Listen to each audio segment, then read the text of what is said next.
Join the stars of the Ancient Aliens TV show, Eric Von Doniken, as he returns to Manchester after an amazing response to his last presentation. David Childress will guide you through the evidence left behind. Mike Barrow will take you to other worlds, where Nick Pope will present the real X-Files. Paula Harris will share incredible testimonies. It's time to believe and raise consciousness.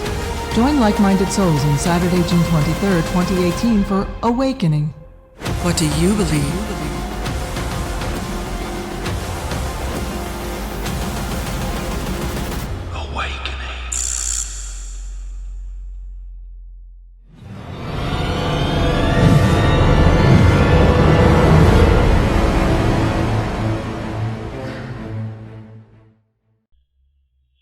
Welcome to this World Satsanga on the 24th of February 2018 in conjunction with Kevin Moore and the Moore Show. And I thank Kevin for doing the wonderful work he's doing in providing imagery for the World Satsanga on his YouTube site. If you get a chance to look at that, it's very good. He's got a lot of stuff he's also presenting as a result of the work he's been doing for his documentary, which is called They Call Us Channelers. So I would keep an eye out for that, because you'll get a lot of different types of channelers being presented, and you'll also see the different ways they do it and different qualities of channeler as well, so that'd be quite an interesting thing to observe. So let's have a look at the agenda for today. The first part is a short talk about realities and alternative realities and how they're created, and then we've got a bunch of questions to do with various different topics surrounding the greater reality. About a week ago I got 3 questions and I asked for some more. Now I've got an awful lot more, so we'll see if we can get through them all. If we can't, that's no problem. We'll work our way through them for next month, which is in March. And then right at the end, we've got the end of Neat Meditation, which is a meditation to energise the body. Okay, so let's have a look at realities and alternative realities. Well, there's a couple of different ways to consider a reality. There's the personal reality and the overall reality. And a personal reality is created through really our own perceptions, our own thoughts, behaviours and actions, and what we expect to see, what we want to see around us. And so what we do, we create a reality that supports our thoughts, behaviours, actions and belief systems. Not specifically knowledge-based systems, because knowledge is obviously experiential, but beliefs based upon what we think should happen, or what we've been told should be happening around us. And so what we do is we create a system that supports what we want to see as a reality, an environment and a series of interactions with other people around us. So this is quite interesting, because it's actually psychological or psycho-spiritual, and we tend to find that we seek out people who support that particular reality, and that means that we find individuals who are the same type, thought process, the same sort of person, the same interests, and maybe even support exactly or slightly obliquely what we're talking about. So we enter into a form of communion with them, where we support each other through discussion, through communication of various different types, by the internet or by mobile phone or email, etc., or chat.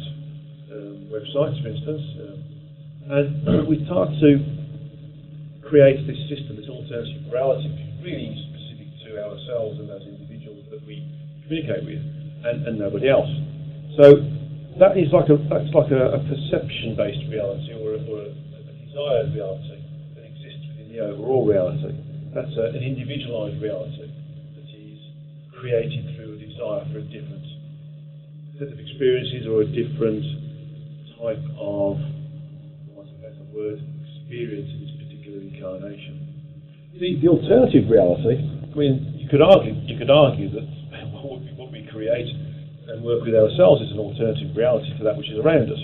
But there's realities and alternative realities that are specific to the totality of that which is incarnate human race, and of course those other entities that are part of the gross physical universe.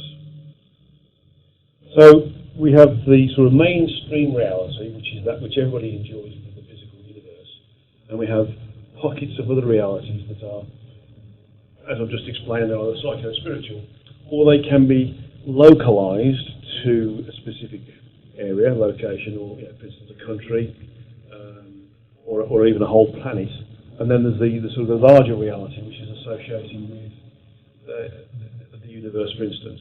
And the interesting thing is that the reality itself can be considered as part of event space, or is a function of event space. And the progression through this reality, if you want to call it the temporal progression, which only exists in the human mind, by the way, is a function of event space called an event stream, where a series of events link one to another to create a stream within the event space itself. Now, the standard reality is based upon a collective of things that happen around us.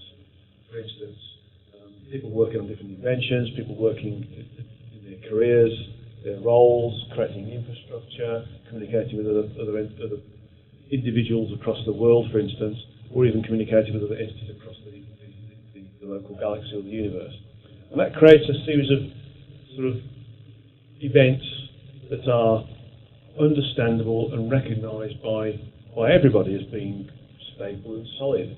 And then we start to recognise it as being what's happening around us, and we accept it as being the reality, this series of events and this event stream, so to speak. But when we start to work on different things that change the reality, it's almost like we have the opportunity to make a decision. We make a decision to go this way or that way, to take the bus or take the train, to take the aeroplane or take the boat, for instance. And if we've got the choice of creating a different way of doing things, then and there's more than one way of doing things, then that creates the opportunity for a new event space, and therefore a new event stream, and therefore a new reality, or an alternative reality. So an alternative reality is based upon a number of different opportunities that are divergent from the existing reality or the existing event space or event stream. And so we start to create these different realities by making decisions. Would we go this way rather than that way? We speak to this person rather than that person. We return something to a shop we didn't want versus hanging on to it and thinking we can use it in a rainy day, for instance. And so when we do all of this, and this happens on a collective basis, and the collective changes start to support each other, we get an overall change in reality, above and beyond that which is the mainstream reality. Now, as with event spaces, there's thousands, tens of thousands, even millions of different event spaces that are localised to ourselves. And the bigger event space which supports those little event spaces, that's the same with the reality that are created as a result of event spaces and event streams. And so we create all of this to our individual choice. Now, it's more coherent if we exist in an incarnate civilization or an energetic state where we work in a more collective sense. So the number of events and therefore the number of realities or alternative realities that are created through choice are limited because there has to be a collective viewpoint and a collective direction to move in one particular direction versus another. So the chance of creating an alternative reality as a result of one person's thought processes is significantly reduced down to almost zero, because it relies upon the overall body of entities who are working in a communal sense or a collective sense to agree on and decide on and work in a particular way only and ignore another way. And that therefore the realities that they create are harder to change or move away from than those that are created as a result of individualised free will. Now, if you look at an alternative reality in terms of what we think it is, it's basically one different direction. It might be minor in its presentation to the reality that we classify as being the mainstream reality. Although what do you classify as a mainstream reality? I mean, things can change on a microsecond or even lower, or even lesser basis. So we may not even know, from a human perspective, that we've changed realities several times. Although there are some things that do give us the idea that a reality has changed. I mean, you can only look at some of the things that have happened around the world, for instance. We have changes in leadership, we have changes in collective direction that are, for want of a better word, not what was expected to happen. I mean, for instance, in the UK we've got Brexit, and I think the Greeks are looking at going Grexit now. But if you look at the things that supported the votes that went for Brexit, it's nonsense, because there wasn't enough information to educate the voting public to make a rational, real, informed, and therefore robust decision to allow the country to leave Europe. And so there's something strange going on. And that is the change of a reality from one to another, based upon an individual using a thought process and delivering that thought process in a way which is attractive to those around him or her, to the point where they follow it without needing to see the evidence to suggest that that's a reasonable direction to go in. So we start to get an alternative reality that is presented within the reality that is supported at the moment. And therefore, if there's enough people to create that reality, that reality becomes the real reality. So we start to get the changes from the reality to an alternative reality by supporting a reality within the reality first. And then when everybody starts to accept that this change is going to happen, then that reality within the reality starts to become the mainstream reality for those particular individuals, that particular collective or civilization, for want of a better word, that are working in the area where the reality is supported by. And so we get these realities that are created as a result of that.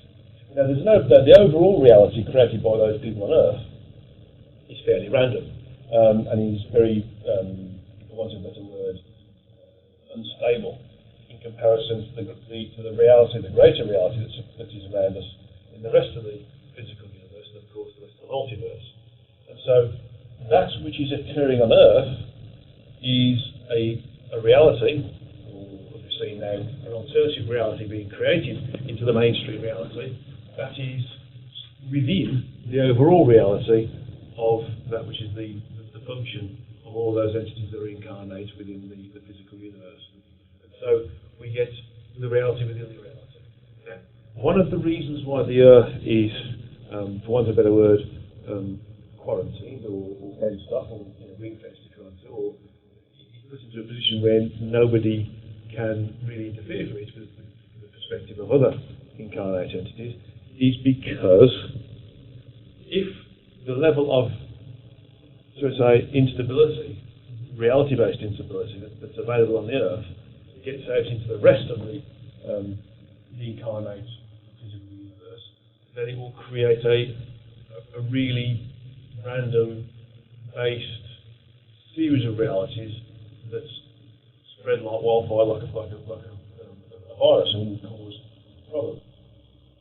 Specifically in those areas where there's a more communal or collective level of communication with the entities in the greater reality, so to speak.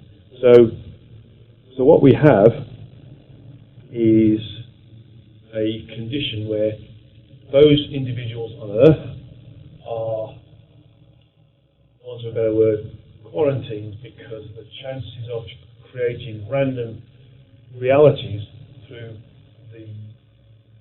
the use of individualised free will, where everything else is more stable because it's got collective free will, is potentially going to cause a problem with the stability of the physical universe and the potential evolutionary possibilities associated with that universe.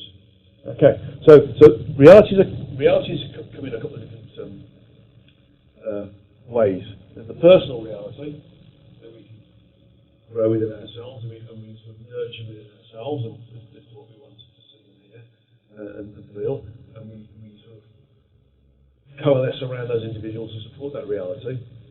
And there's those individuals who, for want of a better word, also work together in a much bigger sense to create a bigger reality around us, from the planetary-sized reality to the overall, for want of a better word, the overall universe-sized reality. Okay, so things are particularly different in the way that they're presented. Greater reality, larger reality, and alternatives to that need to, and they only change as a function of collective changes, so to speak, and those which are realities within the reality that sometimes lead towards the reality itself changing and becoming an alternative reality. And of course, because of event space, all of these things exist concurrently anyway. So although we may move away from the mainstream reality, we are actually, for want of a better word, moving into a different reality that is being experienced with the event space and the event streams associated with it. But because event space is what it is, that particular event space is duplicated, and we get another event space with the other reality in there. So the alternative, or the additional reality, is a better way of saying it, is also supported as a result of that. So event space supports not just the alternative realities, but the additional realities. An alternative reality for us is saying that this is an alternative. But for those individuals who are working within that reality, it's real. And there's always a functional part of us which splits off and goes into that particular reality. If that's how it's supported. I mean, not all of us go into that other reality, so we'll stay in the previous reality, for instance. But in essence, they're not alternative realities. They are different realities based upon different inputs and interactions with the environment and those entities within it, and how it supports the whole overall environmental and interactive infrastructure within it. So it's quite a difficult subject to work with, and to be honest, this particular reality is also difficult to work with as well. Okay, so let's have a look at some of these questions that some of the guys have put forwards here. First question is, I want to ask for the next satsanga. It's about the technical impact of technological advancements we have on humanity, let's say over the next 5 to 20 years, and if it can bring some problems. I'm sure it will bring good things, but I think it's worthwhile asking a tremendous responsibility from us to make these use of machines. I mean, basically, this is all about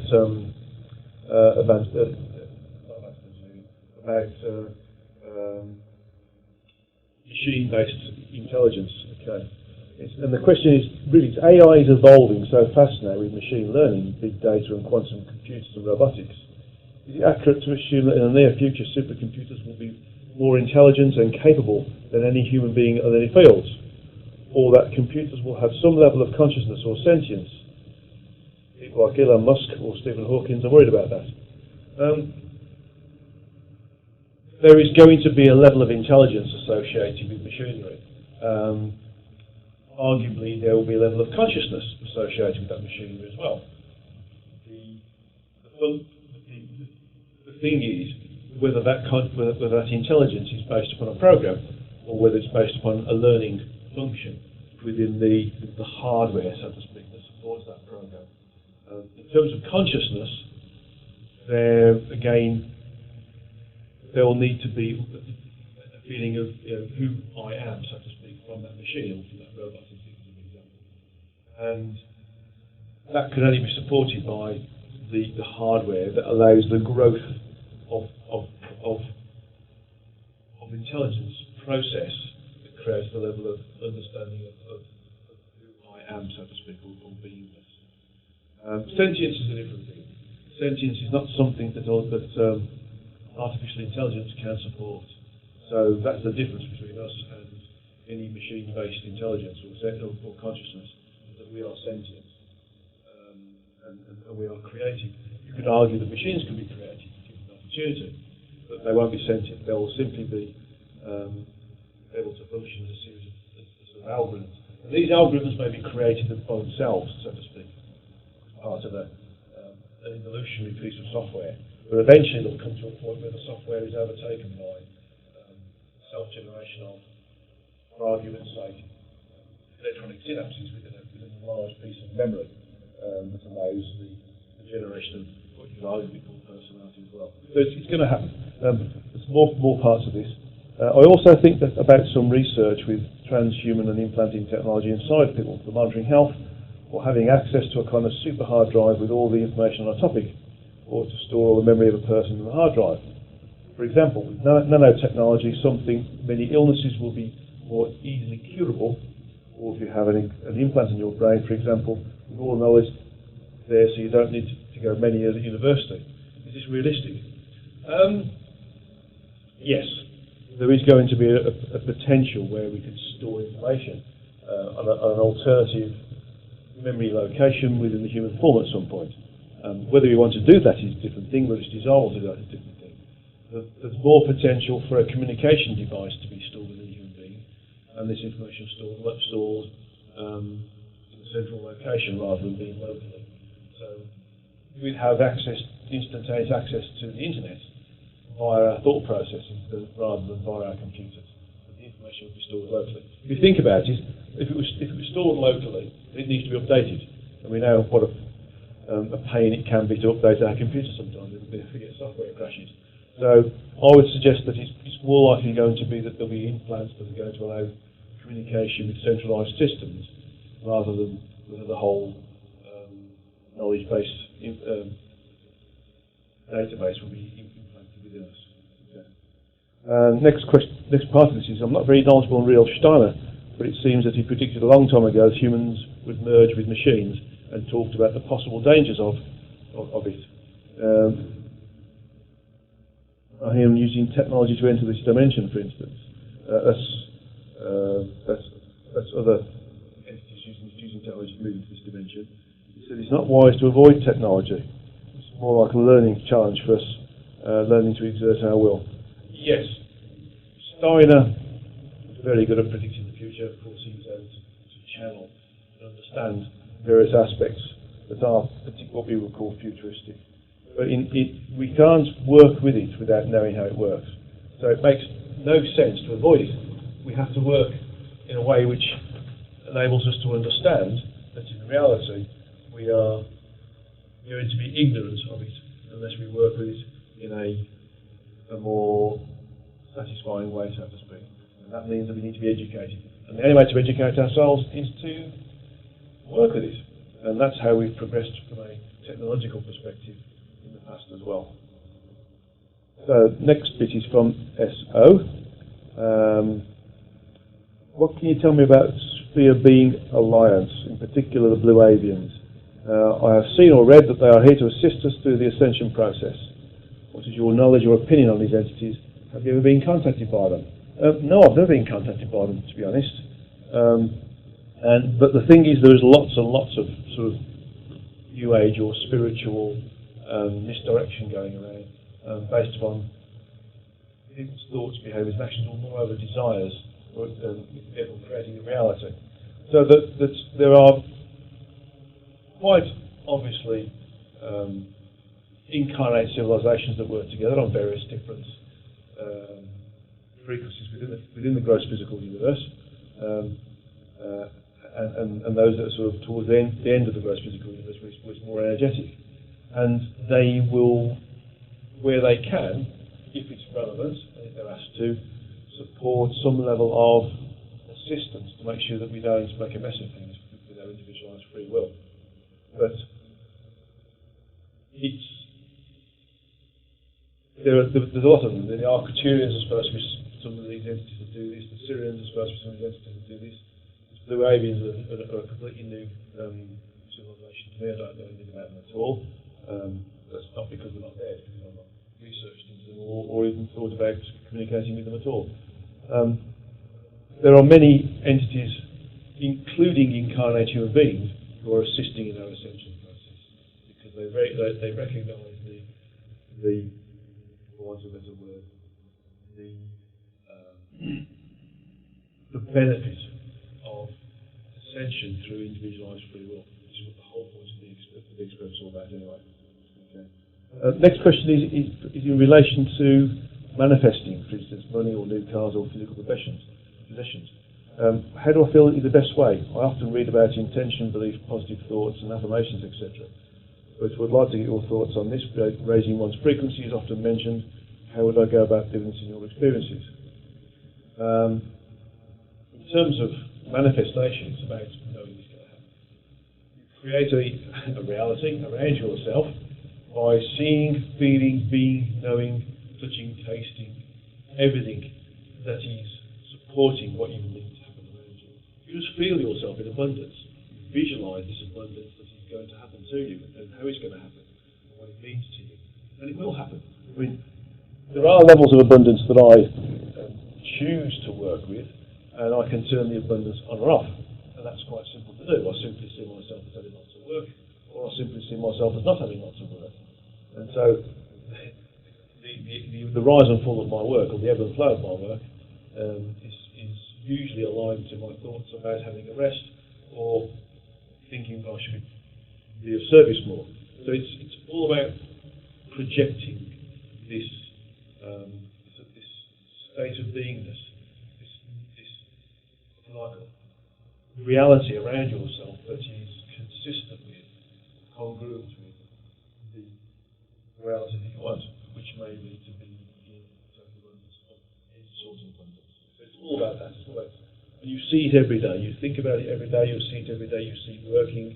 You see yourself interacting with it, and then it will come. Okay, so you have to be careful that you don't get addicted to materialism. Be careful what you ask for. Next one is about conspiracy theories.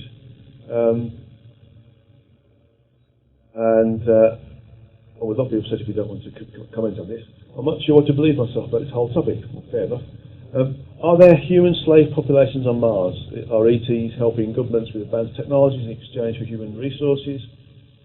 Sounds kind of crazy, but you still have me wondering. I'm just going to see and ask the question about this, to be honest.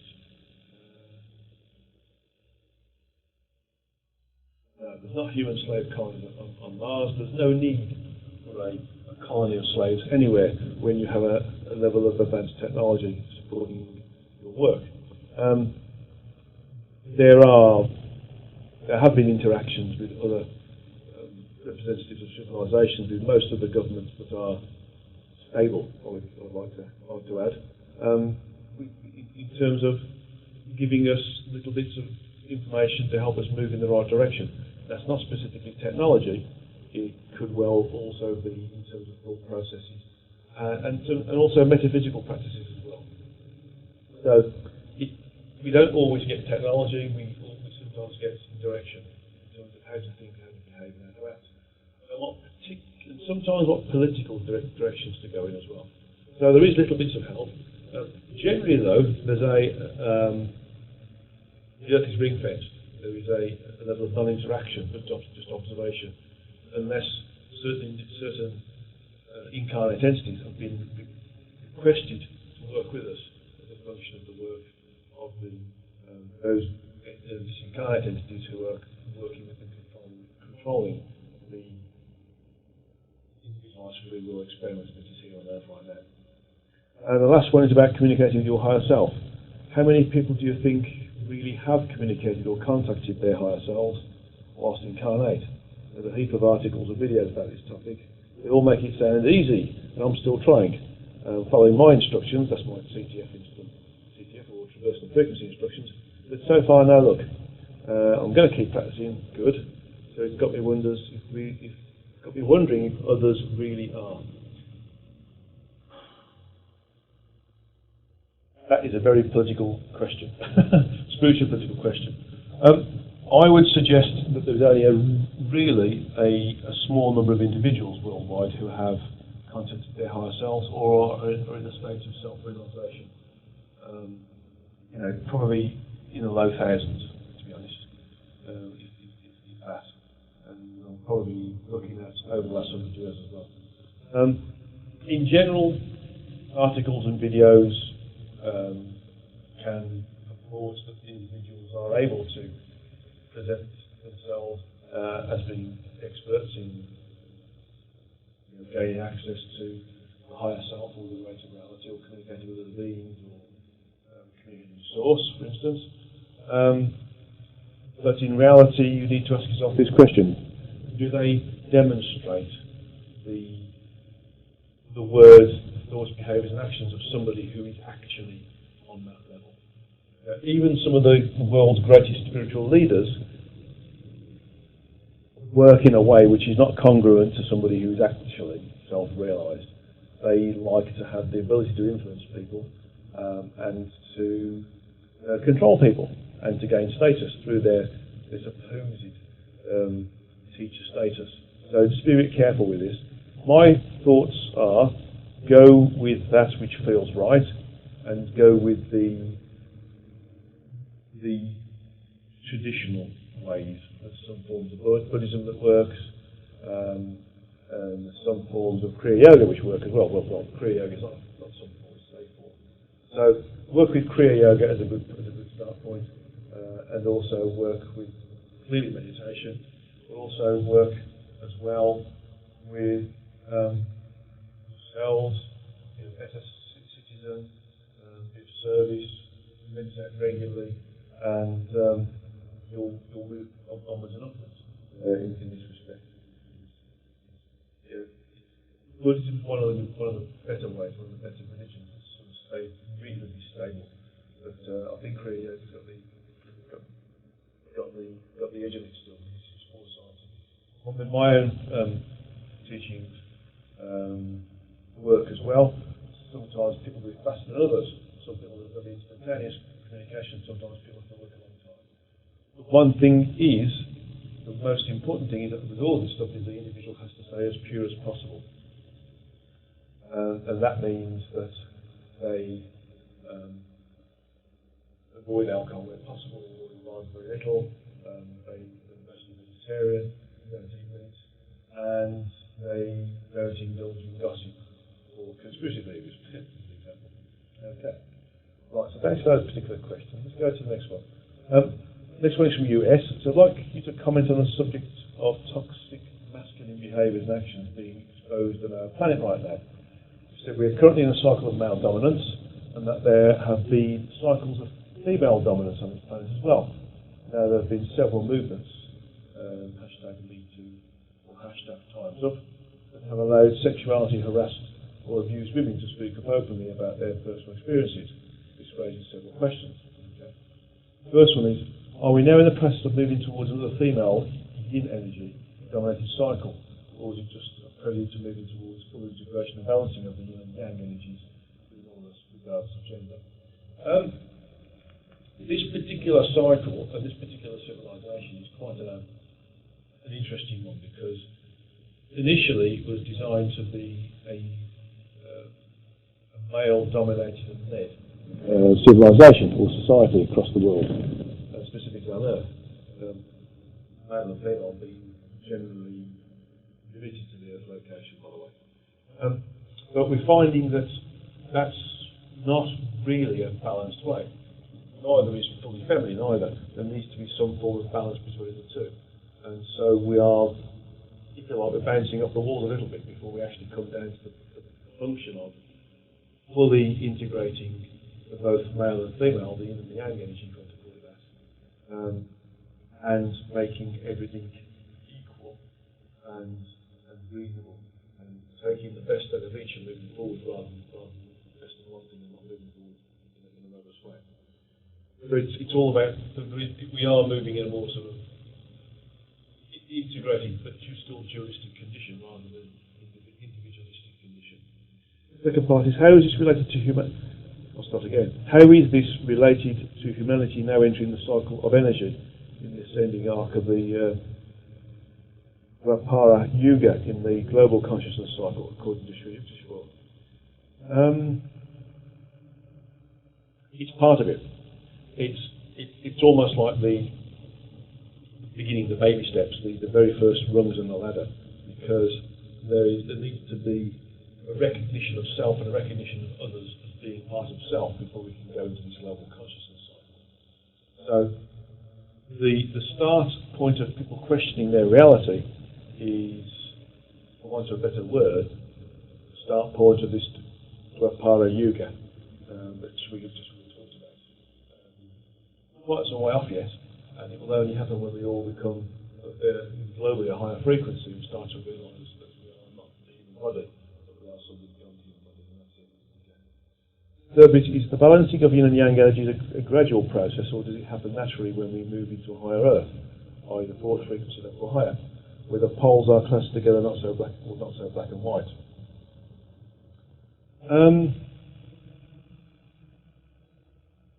It's generally a gradual process that moves forwards, sometimes faster than others, sometimes slower than others, and it depends upon individuals at times and how those individuals affect other individuals through triangulation, either direct or inflation or triangulation.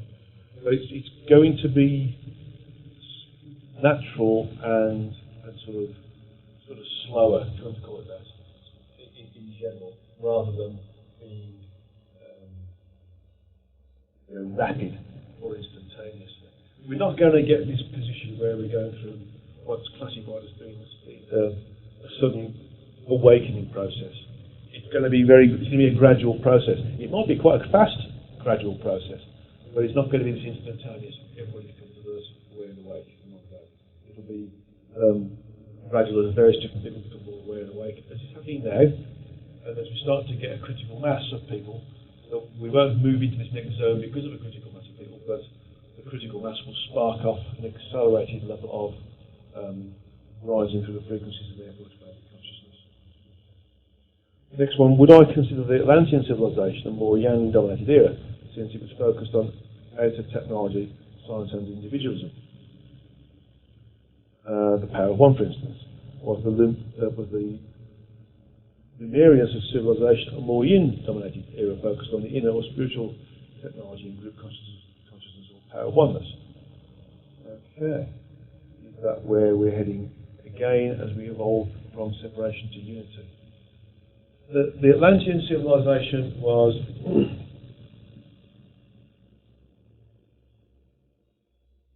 it was originally a function of the power of oneness, but became corrupted and ended up being the power of one as individuals started to become more constant in all processes and wanted to have status and material wealth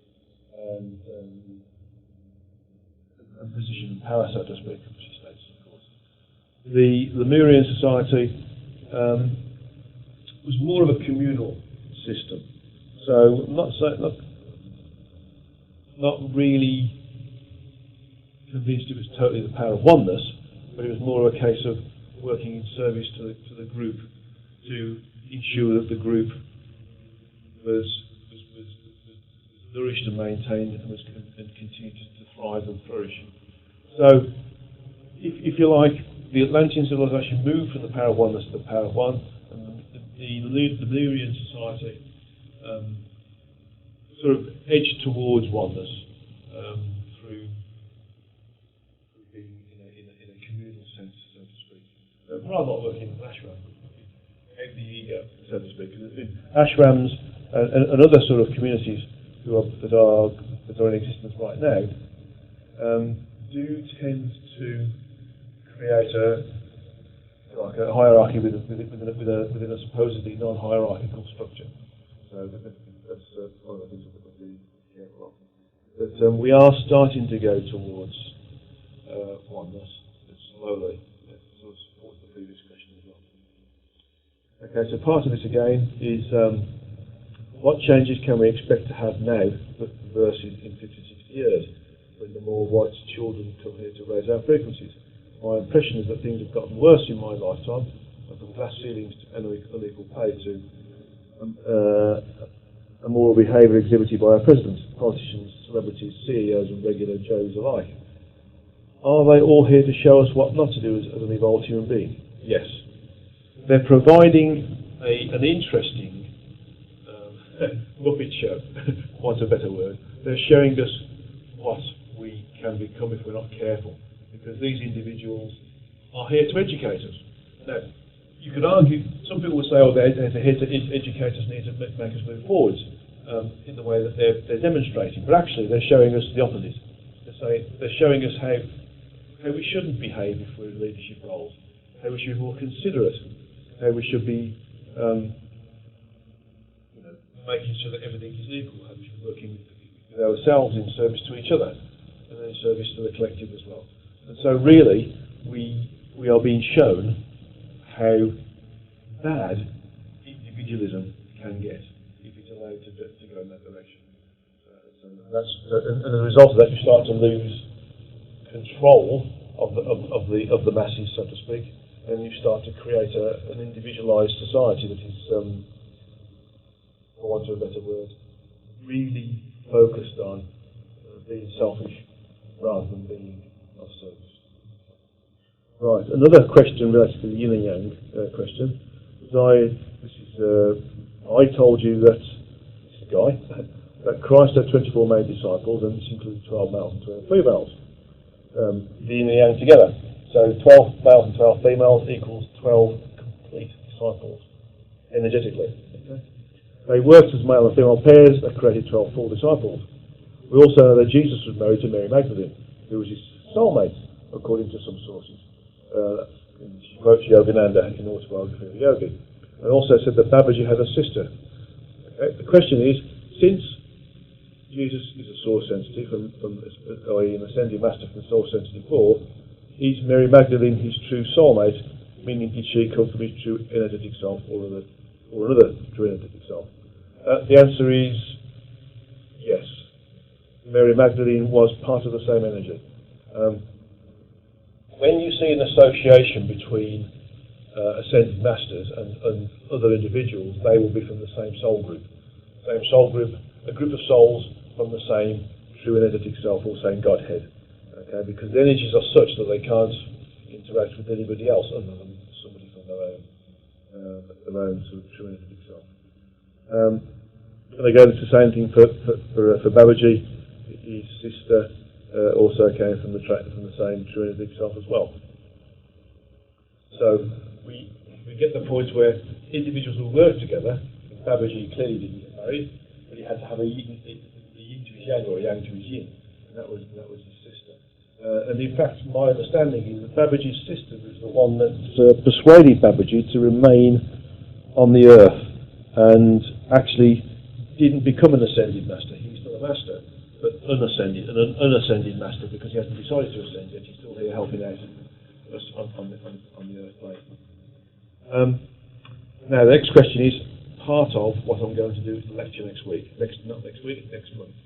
The question is, are there other ascended masters, i.e. Saint Germain, Lumi, Mother Mary, etc., that are source entity ascended level ascended masters that have visited our multiverse?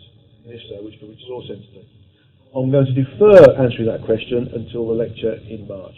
So I apologise to you, S, for not answering that question right now, but there is some interesting information that's going to come out of that. Clearly, because we think that there's 12, or in general, there are 12 ascending masters broadcasters being ascending masters, but there's an awful lot more. And so it's a bit of a bigger answer to the question there, so there needs to be some research and some channeling for myself to understand how best to answer that question. Okay. Right. Next question is from WP. This question is about being in the world but not of the world. We let our thoughts and feelings and internal programs run us as if we are powerless to do otherwise. When unpleasant events or even tragedies occur in our personal lives or in the world, like the Parkland Marble shooting, we feel a lack of safety or approval or control. We feel depressed over the human condition. We are all too human being in the world, allowing the world to control us. How do we get out of all of this and be in, but not of the world, free of the world's travails or travesties? I believe the ascended masters must have accomplished this in order to ascend. Yes, it's a very difficult place to be. To be detached from that which is going on around you is a very fine line to walk. When you're detached, you're accused of not integrating or not participating or not being part of that which is there. Not participating, basically. So you become ostracised from those individual human beings that you're working within and around. So it makes a lot of sort of sense to think, well, we've got a responsibility to interact with those around us, whilst also being detached from the vagaries of that which is going around us. The master is able to remain detached whilst integrating and being responsible for his earthly responsibilities, and therefore remain integrated whilst not being integrated. So the vagaries of being incarnate don't affect them, but they're still able to function properly. So they don't draw attention to themselves so much. By that I mean, you're not so aloof from the situation that you draw attention to yourself. You don't care or don't want to interact with or something. It's really quite a difficult thing to do. And there's a lot of people who see people who are detached and who are working at being in the physical, but not of the physical, are simply not interacting, or not being part of what's going around them, and they end up being sort of ostracised and sidelined in different careers and that sort of stuff. So we still have to interact, and we have to play a little game really to show that we are interacting and part of the show, so to speak. We have to be a good actor, knowing that in reality we're not the actor, we're something else, and it's the play that we're in is just a play. It's not really the base reality. Okay, so another question here as well, and from ME. It's all about realities again, alternative realities. And the question is, do alternative realities manifest when two or more players or people interact, and the reality that is experienced differs due to each player having a different version of the potential outcome? If two or more players interact with a reality, they reinforce the reality that is theirs collectively. They create a small collectivity, and there's a synergetic effect associated with that. So, if those two players or people differ, then they will not be part of each other's reality, so to speak. They will move away from each other and find somebody who supports their reality. So, the reality, the individualised reality, needs to have another individual support that before it becomes a reality. Otherwise, it just becomes an estranged position to be in a frustrated thought process. So people like to seek out people who think in the same way. There's an old saying, birds of a feather flock together. That's really the same with the creation or manifestation of localised reality. And question 2, does the reality one experience depend on one's level of awareness? Yes, of course. We have the human reality that we're in, that we create and work with, and we have the greater reality which we can respond to. The level of frequency that we're able to work with allows us to see the reality supported by the first 3 frequencies that we are here in now, as part of the gross physical universe, versus the greater reality, which includes the 4th frequency, 5th, 6th, frequency 6th, etc., upwards and upwards. So the higher frequency we are, the more we're able to interact with an even greater reality, which should be more stable. Okay, next question is, why does it seem to be that people are less self-aware and more self-absorbed create dissonance? And this dissonance is responsible for creating the possibility for alternative realities to manifest. Because they really are being the human being, because they are being selfish, because they are seeking out self-same selfish individuals, and when you're working in a more self-aware and a less self-absorbed position, you understand that the reality that's around you is something that is to be worked with and not specifically changed or manipulated. Whereas those who are selfish want to have only what they want around them, create a reality. That reality is reinforced by those other individuals who support that thought process as well. So this is what happens. It's all about selfishness, about super individuality, rather than being less individual, more collective and similar thought process in one's service. So some observations of this are, it seems to be that the reality is dictated by awareness. The more myophic at your vision, the more likely you are to manifest an alternative reality of the same levels, or same events, that others experience in a different way. In other words, closed-minded folks see things from a limited view. This limited view reinforces their biases. Correct. And when your perspective is more inclusive and broad, the more likely you are to see multiple realities as potential outcomes. Correct. And you also see these multiple realities as part of a bigger reality, which supports everything. So you see the smaller realities within the bigger reality, and you stop seeing them as smaller realities. You start to see them as part of the bigger reality and the potentials for experiencing different things within that bigger reality. So that's a good two observations. Thank you very much for that. This is from EM. There seems to be an explosion of channeling recently. What do you see going on with the energies or frequencies because of it? And can people send curses to others, negative entities, etc.? Yes, people can send not so much curses, but thought forms, which are negative, which are specifically negative entities. They're entities that are created through the misuse of spiritual functions, and they tend to use the lower frequencies associated with the astral levels, which are 4th and 5th level. The curses would be just energy that's used to create a disharmonious condition to affect those individuals in a physical way that creates disease or virus or poor health, for instance. But the thing with channeling is sometimes it's fake, sometimes it's communicating with the wrong entities, sometimes it's communicating with energetic entities, sometimes it's communicating with incarnate entities of slightly higher frequency, sometimes it's communicating simply with yourself. But moreover, the channeling is pure and the channel is pure, then it's going to be good. And it will mean that the overall energies and the frequencies associated with those individuals that are channeling will affect others in a positive way. If the channeling is used in a, for want of a better word, a selfish way for self-status or gain, then it's not going to have the same energy or frequential state associated with it. So what we'll start to see is that certain individuals will gain followings on frequency, thought process, and those sorts of things. So we have to be very, very careful with this.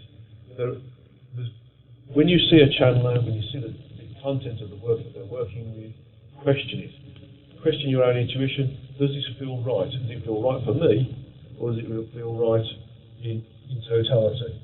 Or is it simply one's thought processes that are being manipulated as a result of somebody wanting to put their own point of view forwards and using the word channeling to justify, to augment the important surroundings? Okay, thank you for that. Next question. So this is from JM, little a. So, dear guy, 2 questions and observations. One day last week after meditation, the term walking came to mind. Walking, by the way, is when a soul moves into the vehicle, the entire vehicle, and the soul that's incumbent moves out in preference to the new soul. These things can be temporary or permanent, many souls together with one soul, etc. The whole subject matter of this in the Andalas, by the way. I listened to a tape that said that President Lincoln wasn't walking, as he did not think he had it in him to do what he came to do, and stepped into complete mission. In a sense, aren't we all walking? That's the question about President Lincoln. Speaking of the President Lincoln had a temporary walking condition. So the primary soul was there still. The secondary soul came in to offer skill sets, abilities and leadership qualities that were not specifically there with the original soul. And also it was seen that this particular opportunity of the incarnate body that we call President Lincoln needed to have more leadership inertia behind him to make the changes that he made. So in essence, it needed to have some more, not so much coercive, but more charisma surrounding it, as well as this decision-making process. So there was another entity that came in later, a secondary soul, working in tandem with the primary soul within the body. So the question is, in a sense though, aren't we all walking? Are we not all energy beings choosing this physical experience temporarily? Are we not all learning to manage these biological suits that we find ourselves in? It's more and more that I find it fascinating how this suit works, especially as we age. I know the feeling. Somebody's going to say, well, you can stop it. So about aging. Yes, you can, provided you are pure of thought, behaviour and actions. But at the end of the day, growing old is part of the experiential process, so why not go with it? Yes, we are. You could argue that we're walking because we occupy on a temporary basis, sometimes the whole lifetime of the sometimes a shorter spell. It is temporary in terms of what we really are.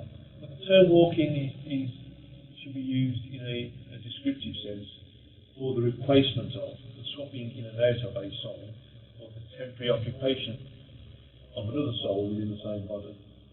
So for instance, a soul can come in, replace another soul as a walk-in. A soul can come in temporarily and observe what's going on with another soul in their incarnation and then move out. A soul can come in and work in tandem with another soul and then move out. A soul can move into a body and the primary soul can move out, and then when there's some work done or some interaction done or some experience that needs to happen, the secondary soul is finished, that secondary soul can move back out again, and the primary soul will move back in again. So the term walking is to do with substitution of, or augmentation of, the decision processes supported by the primary soul in the incarnation, not specifically the incarnation per se. So that's the way I'm thinking of the best way to describe it. It's all to do with substitution, whether it's temporary or collective. The next question is, after reading the newsletter's comments from Source on flow, this is one of my big questions. While I have a lot of experience of surrendering and going with the flow and feeling the presence of things moving along, it seems that to be in this balance between will, focus, movement and action, which sometimes feels like using your will and focus to create or imagine, and they are then just letting go and allowing. Are we just expressions of Source? Are we co-creators with Source? When should we be focused on creating and when do we surrender and allow? There is also the experience of the energy coming in and causing action to do or create when you are actually being moved to do so. It's simply just letting go and allowing what is to be. Right. A shard is an individualization of an aspect. An aspect is an individualization of a true energetic self. True energetic self is an individualization of Source. Source is an individualization of origin. So, I'll say it again. A shard is an individualized aspect of an aspect. An aspect is an individualized aspect of a true energetic self. A true energetic self is an individualized aspect of the Source entity. So the answer is yes, we are all aspects or expressions of Source. Like an atom within Source, for instance, and the Source of an atom within an origin, as an example. So therefore we are all co-created with Source. As we create, as we function, so does Source. There's no differentiation between what we do versus what Source does. Because as we do it, Source does it, as Source does it, we do it. So if we want to create something, be in abundance, for instance, then we should use our level of creativity to initiate that. And when we feel that the initiation of that creation is able to move on its own inertia, so to speak, then we should just surrender and let it happen. There are times when we are brought into the flow to change direction of the flow, not specifically through materialistic functions, simply because the flow needs to go in a different direction to make it more efficiency in terms of our experience. So we can just let go and go with the flow, but we need to be aware of the things that are happening with the flow and work with those things and interact with the flow when we feel the intuition to move into the flow. For instance, if you moved into a particular career role with a particular company and that felt nice and you were working with that and you were happy, and then you got the feeling that you should choose roles, and you wouldn't ignore it, you would try to choose the role. You would choose the role when the flow is correct for you to choose the role. The fact that you've surrendered to choose the role allows that to happen. If you resisted by not wanting to choose the role, or the application for a role is available, you go against the flow. You tend to find that later. If you missed it, then things would be a bit more difficult to work with. So it's really a case of sort of understanding where and when to move with the flow, as well as how to interact with the flow, as well as where to go with the flow. It's a bit like steering a boat. You're on a river, and you're rowing your boat down the river. You can just relax and let the boat go with the river. But sometimes the boat strays towards one bank or another bank rather than stay in the middle. And sometimes the boat will rotate round. Point towards the bank or point upstream rather than downstream. So in these situations we need to be able to just change the direction of the boat to keep it in line with the flow. Or maybe there's a tributary that we want the boat to go down, to experience the tributary. So maybe then we need to row the boat off the mainstream flow of the river into the tributary so we can experience what's there as well. So it's all about observing what's going on and how it's working in that respect. And going with the flow, and also going with opposite to change the flow as well. Okay. So this is from JM, little e. Okay, so we've got two JMs here. The first one was JM A, and this is JM little e. And the question is as follows. In the history of God, page 219, entities living in the solar in constant communication with incarnate entities on Earth. We're able to understand some of the concepts used to create these new elements that we've created in the Earth sphere. Are these incarnate entities humans who are aware that they're in contact with these entities living in the sun? Are there any of these Earth entities involved in the creation of elements that are not related to the sun or a solar system? Elements of a higher scale than the current table, for instance. Elements with atomic bombs from number 95 to 118 have only been synthesized in laboratories or nuclear reactors. From Wikipedia. Are these the types of elements being referred to here?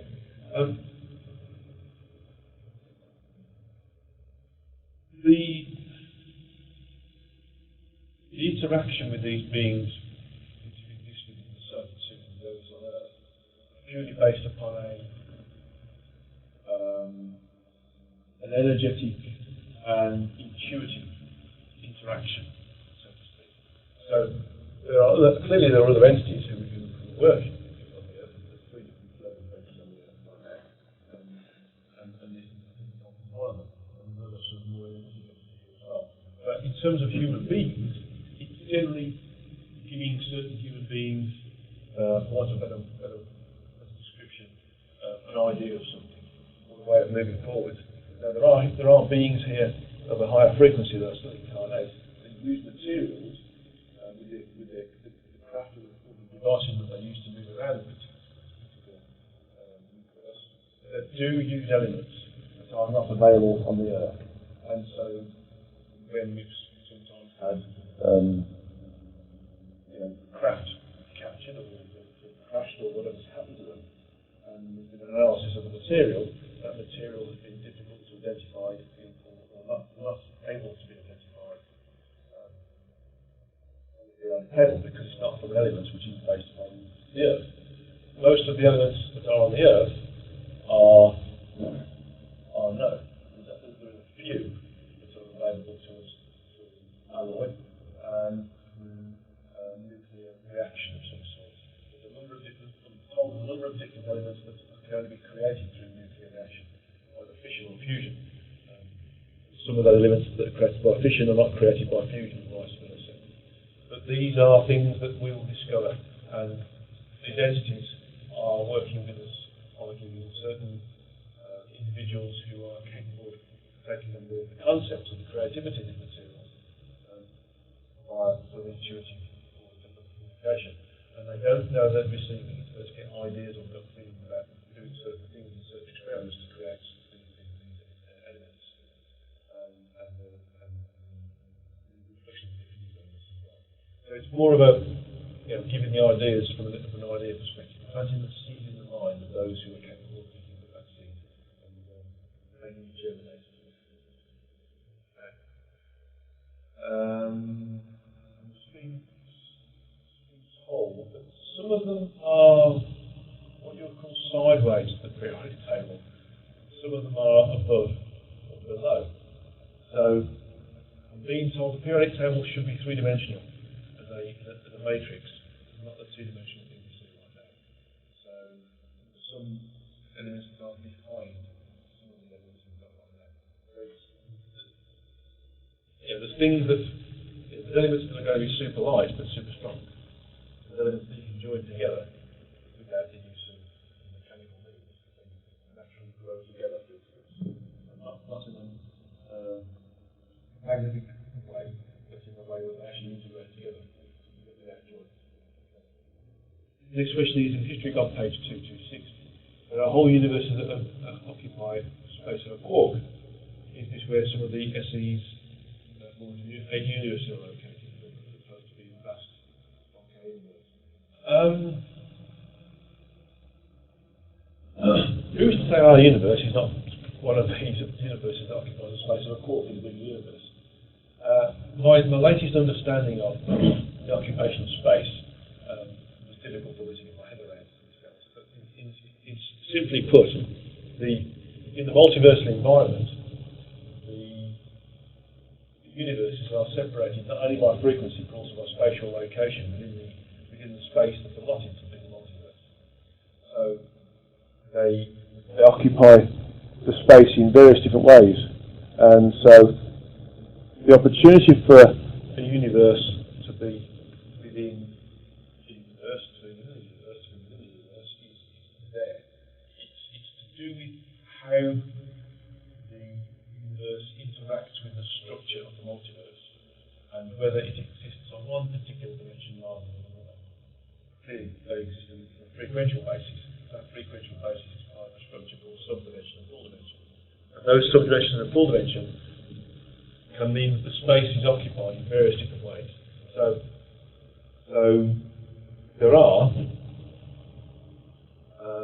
universes that exist within the space of another universe, and therefore there are universes that exist in the space of a quark. And there's even universes that exist in the spaces that are in between the spaces as well. So it could be using the word quark here as being potentially the lowest denominator in terms of the atomic structure of things that we understand. You need to go a bit further than that. We can go right down to the new. And the new are part of, from a physical perspective, what we sometimes call null space. But the new is the absolute null block to those energies that allow multiple universes to right. Next one is in History God, page 237. Part of this understanding is learning the forgotten history of your own race, its interaction with me and its environment. So is this another book you'll write, The Forgotten History of the Human Race? Who knows what's coming out of the books in the future? We're not finished this book called The Curators. I think I'm pretty 21 days away from finishing it. Not to be accurate. I've got nine or seven. I think I've got 7 curators to go through. I haven't even got to those that we call nature spiritual identities, those that have to move close to physicality in the physical universe. And we'll also work on the earthiest. I've been looking at other more higher concepts that we need to work with. But there's 2 books going to be, one's going to be called Beyond, and the other one's going to be called Beyond the Origins, which is more than basically, potentially some higher structure that he knows about, but hasn't investigated or experienced yet. There's a possibility that some of these things will come out of this. There's also a couple of books that deal with more the Antichrist and the basis of religion. So it could well be it sneaks into the book that looks at all the different religions and looks at the information that I'm picking up and then put together. That might well go into that. So that could be quite some time away because I think I've got another 8 years to go to write the next, finish the 7th book and write the next 5 books. And I know that the next book I'm going to work on will about different healing modalities and how to heal what causes ill, viruses or disease, and how to fix it. Energetic and psycho-spiritual perspective. It includes psychological issues as well. Okay, next question on the history guide, page 249. The committee and I will greatly involved with the instruction of those stored in the ark. Who made and makes up this committee? How many? Is this how Source normally does things on the face of the earth? Creating and using committees instead of doing figuring everything alone? Well, if you think of the committees being as entities, those entities are aspects of a triadic self. And those triadic selves are smaller individualizations of Source. Then Source is really working with itself to create that which is being done. So, to have a hierarchical structure that manipulates, commands, controls, changes, creates, decreates, betters things, the function of a small part of itself, it is itself doing it. It's allowing those things that it creates, those other entities, the autonomy to be able to do something. So, Source itself, as with Origin, can't go into the fine detail that we can go into as small units of it. So it allows us, on its behalf, because we are it anyway, to be able to do those bits of work. And as we do them, as we learn, so does Source. So this committee is being told there's around 144 in general. Work on different frequency of states associated with the physical universe from our perspective. It's all about making sure that the physical universe is maintained and used in an evolutionary efficient way as possible, as efficient and evolutionary as possible. Okay, and they've dealt with the generation of and the modification of the human form, these various different methods, and also the regeneration of civilization on Earth after the various different civilizations of demise themselves, so to speak. Okay. So really, it's Source doing it himself, but we're acknowledging Source. We are doing it, but we are Source, so Source is doing it. And the extra thought, also on the reference that the dolphin race communicates with the human committee on a constant basis, helping to impact mankind's decision process at the grid level. That's history card 268. And the dolphins arrange a meeting with the committee of man. And page 269. Yeah, I mean, dolphins are almost curators. They're here to provide stability and energetic interaction with others. They provide thought processes, stimulations for us to work with. The possibility that there are other entities of sentience on the planet. Of course, they're sentient beings. They're sentient incarnate forms. Their level of interaction with the environment is supposedly limited to the seed, but they have different methods of moving around as well, and they have different methods of communicating as well. They also have aspects, souls, like we do, and those aspects or souls, because the dolphins have got a particular function, communicate with those, or some aspects or souls that are part of the structure. That is one of the committees or the groups of entities that try to maintain the evolutionary opportunity on Earth as a result of the science free one.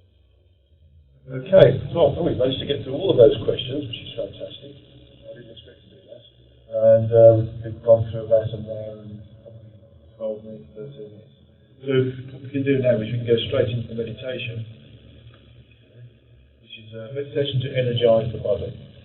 This will be quite a short meditation, and but it's going to be something which is fairly simple to do for everybody, and not really complicated. That's why I say it's simple. Something you can do fairly quickly on before you go to bed at night, when you wake up in the morning, if you use public transport to go to work and stuff. You can do this to energise yourself and raise your frequencies. So let's sit in our straight back to chair with our feet flat on the ground and our hands, palms uppermost on our upper thighs.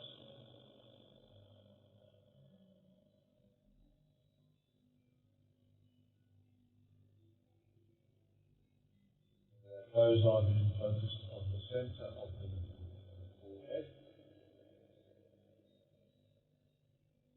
Location on the spiritual water line, which is the same as the spiritual water line chakra.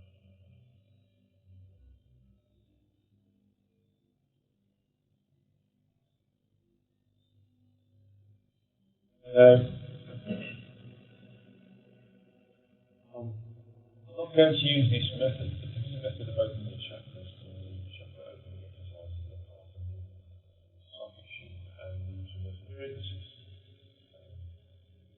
bonus courses and workshops. And I will ask you to also broadcast this on the transcription. Please pass that on to one person transcribing the words. The most simplified version.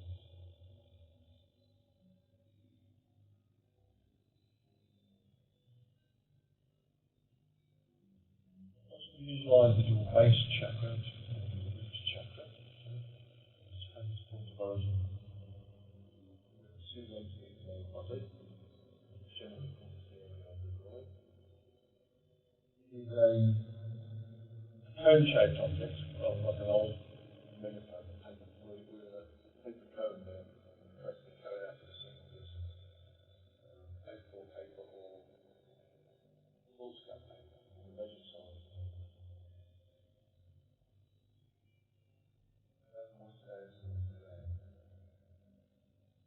I want you to just rotate this. Visualize that rotating clockwise. So think of it as going from the left to the right in its rotation. Think of the hand game. Imagine the clock on the floor. And do the second hand rotating from the 9 to the 12, from the 3 to the 6, back to the 9 again. Rotation. And rotating the chakra, you start to increase your frequency, therefore start to energize your body. Energy associated with the first chakra. The second, third, fourth, fifth, and sixth chakras, the sacral, solar, heart, throat, and spiritual third eye chakras, have a front and rear aspect. We're going to ignore the rear aspect because, like us spiritually, the front are our intentions and the rear chakras are our actions. So we can do with the front chakras, the rear chakras do automatically. So we're going to look at the sacral chakra. Again, consider it to be a cone. An old megaphone. Or this piece of paper collapsed into a cone in the same way.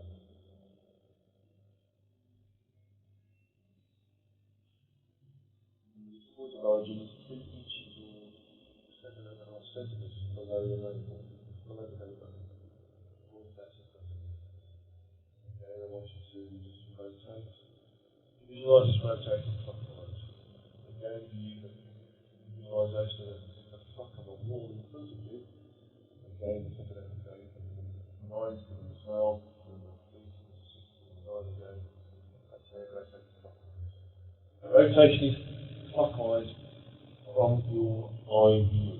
So it's looking out of your eyes, not looking into your body.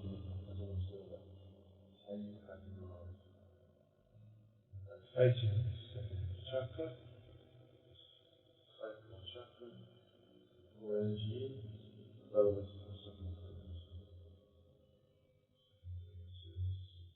Multiverse and also same energies of the second frequency. All the frequencies of the universe are multiversal frequencies.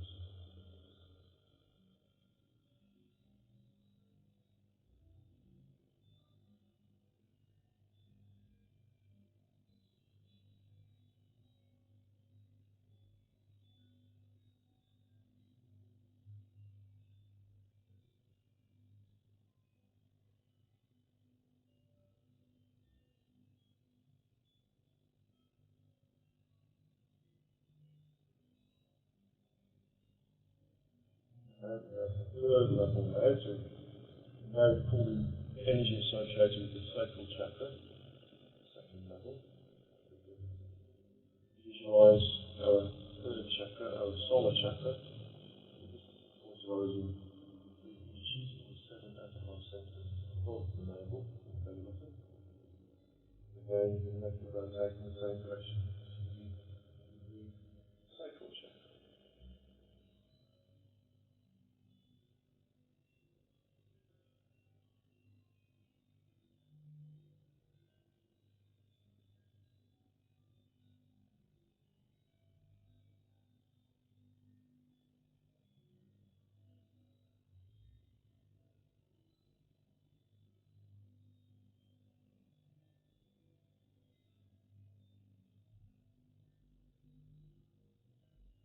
Visualizing the body with the energy of the third chakra, the sacral chakra, so the solar chakra. You start to feel also your body tingling there. You may have heat, you may have pressure around the area of the third eye as well. So let's go to the fourth level. Let's get some energy into the fourth level, the heart chakra. Again, visualize this cone projecting forward for an area in the centre of the front of the chest, in the area of the sternum. Again, rotate clockwise in the same direction as we did for the sacral chakra and the solar chakra. While you're doing this, of course, the real aspects of the sacral and solar chakras also rotate clockwise, but if you were looking out at your back, okay, follow the same rotation. If you're looking out at your eyes, that needs to go in the opposite rotation to the other chakras.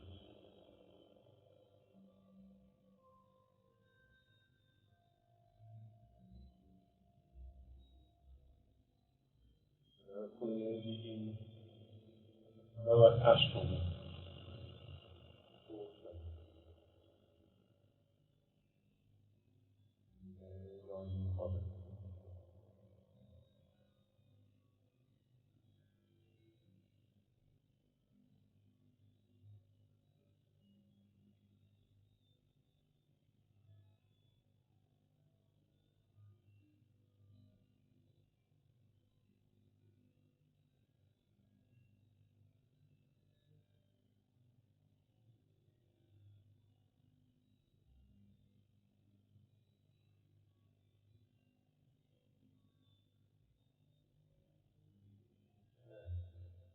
On the energies, tingling is a bit subtle there.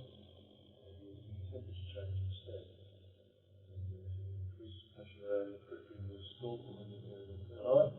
All of these are showing your body being energized and being pulled up the frequencies at the level associated with the highest chakra. Let's go to the fifth level now, the throat chakra. Again, visualize a cone projecting out from the centre of the front of the neck, around about where the Adam's apple is, male anatomy. Again, rotate that clockwise in the same direction as we just done for the sacral, solar, and heart chakras.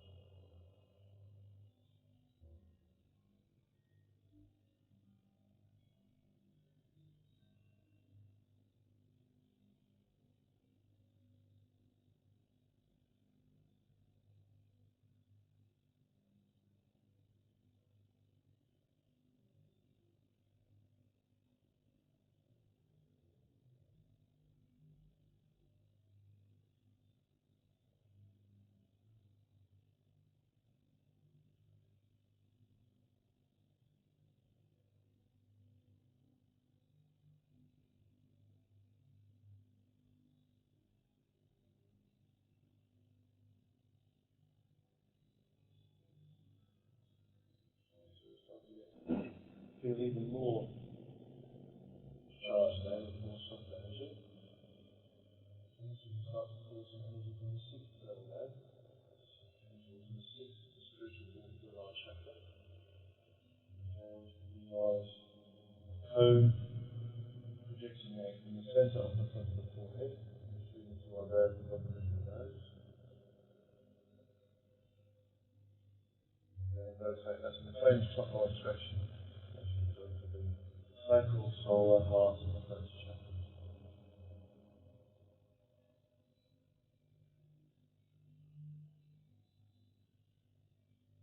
All the energy of the sixth level. The body will start to feel slightly different now. I'm starting to not feel that tingling.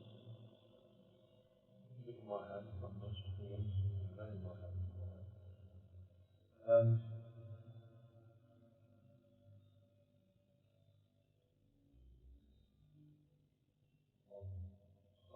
more pressure in the area of the third eye. So as soon as you've got that thumb inside my head, pushing on that area of the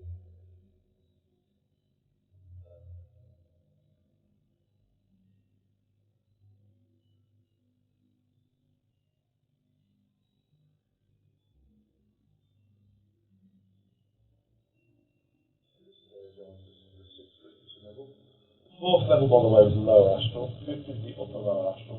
The sixth is the lower upper astral. So to move into the seventh level, which is the upper astral, we have to visualise a cone projecting out from the top of our heads up towards the ceiling. And to project it to rotate clockwise to pull energy in. To visualise a pot on the ceiling above us. Again, the second hand rotates from number 9 to number 12, number 3 to number 6, and back to number 9 again.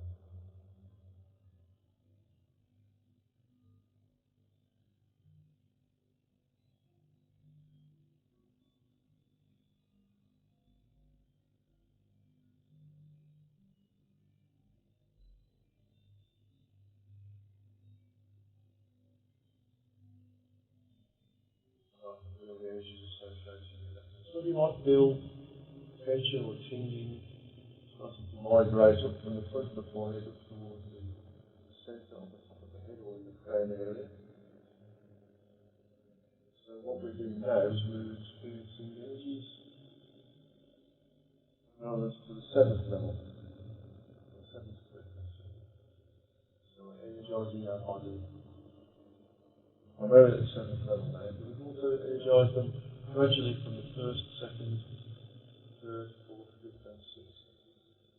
So we are getting a full frequential energisation, even though we can only really concentrate on the seventh level. Stop the rotation of the other chakras, so we're energised on those other levels.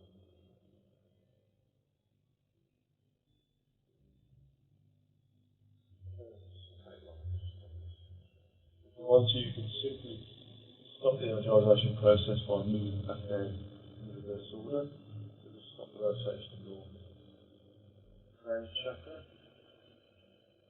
Focus on the spiritual third eye chakra and stop that rotation. And then go to the throat chakra, stop that rotation. Heart chakra, stop that rotation. Solar chakra, stop that rotation. Sacral chakra, stop that rotation. And facial root chakra, stop that rotation.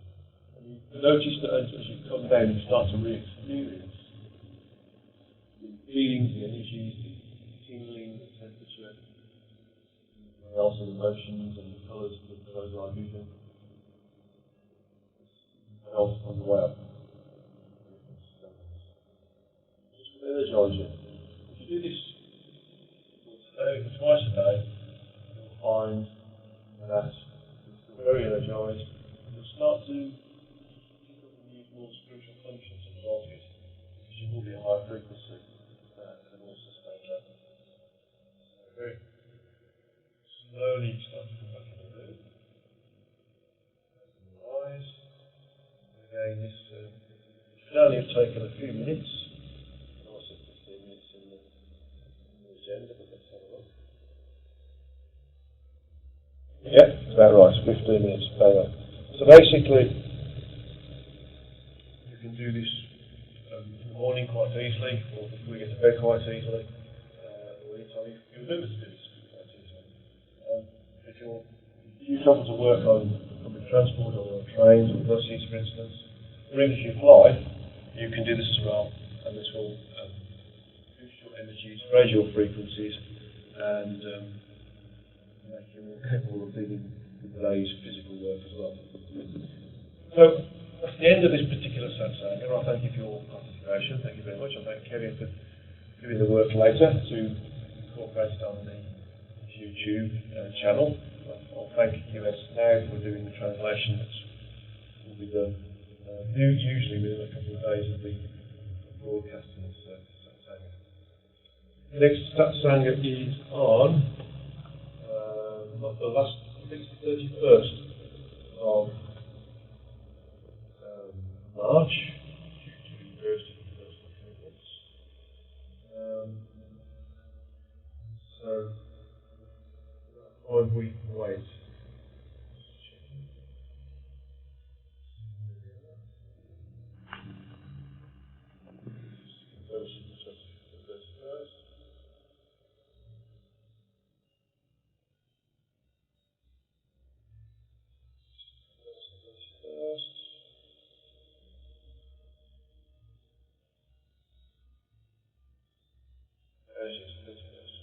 Okay, so I look forward to working with you then, and a whole new set of questions as well. I managed to get through them all in one go. I was quite surprised at that, and very delighted as well, of course. And thank you all for those questions. Very good questions here about artificial intelligence and realities and being in the now, not from the now, and walk-ins, etc. And various other things as well. I haven't mentioned your question in summary. I apologise in the game. Okay, so last day to all of you. God's love to all of you. Don't forget to be good, be of service, love everyone, love everything, irrespective of how they treat you. Know that loving them and forgiving them, forget them, remove the karmic love.